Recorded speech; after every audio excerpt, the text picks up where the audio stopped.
Sa loob ng isang taon, gumulong ang reklamong crimes against humanity of murder and attempted murder laban kay dating Pangulong Rodrigo Duterte, ang unang naging dating Pangulong humarap sa International Criminal Court.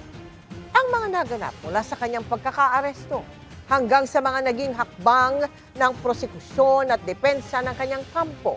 Balikan natin sa pagtutok ni Chino Gaston. March 11, 2025, may sinalubong kay dating Pangulong Rodrigo Duterte pagkalapag niya sa NAIA mula kanyang biyahe sa Hong Kong. A warrant of arrest. So, you will just have to kill me. Kung hindi ako papayag, kung kakampi ka dyan sa mga puti. We're just going through the process.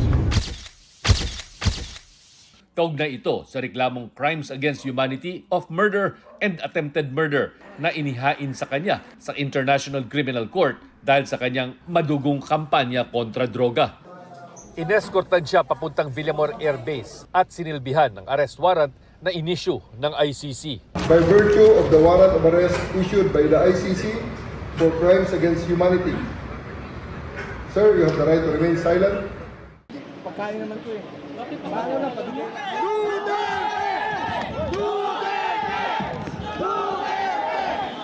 Sa kabila ng tangkang pagharang ng kanyang mga kaanak at taga-suporta, 80 years old siya. 80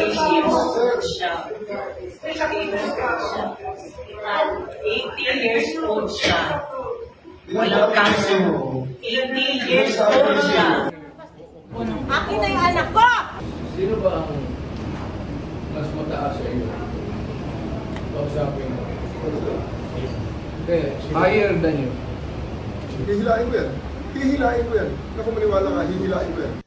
naisakay si Duterte sa chartered flight papuntang The Hague sa the Netherlands.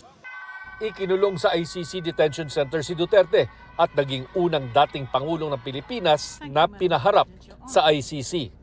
I'm Rodrigo Roa Duterte. That's my first middle name is Roa.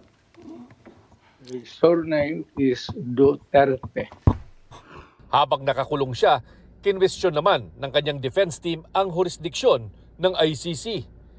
Humiling din sila ng interim release o pansamantalang paglaya at ng indefinite adjournment dahil sa kawalan na umano ni Duterte ng kakayahang makaalala kaya hindi na kayang sumalang sa paglilitis. Pero karamihan sa mga petisyon nila ay mababasura kahit iapela pa sa appeals chamber. Pinagbigyan naman ang hiling noon ng depensa na may pagbaliban ang confirmation of charges na unang itinakda dapat noong Setyembre at natuloy lamang nitong Pebrero. Dito, inilatag ng prosecution ang kanilang argumento kung bakit dapat tumuloy sa paglilitis ang proseso. That's the man before you for this hearing, even if he's not in court today. He repeatedly promised to kill people, his own people, if elected president. He said it, he did it, that's who he is. He won the election, became president on 30 June 2016, and did exactly as he said he would. He murdered thousands of people by taking the Davao model nationwide.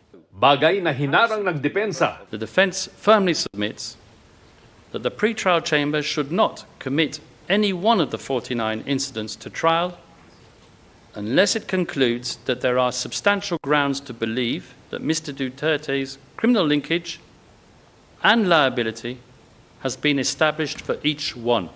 Mula nang magtapos ang confirmation of charges hearing noong February 27, may 60 araw ang ICC Pre-Trial Chamber 1 para ilabas ang kanilang pasya kung tuluyan bang lilitisin si Duterte.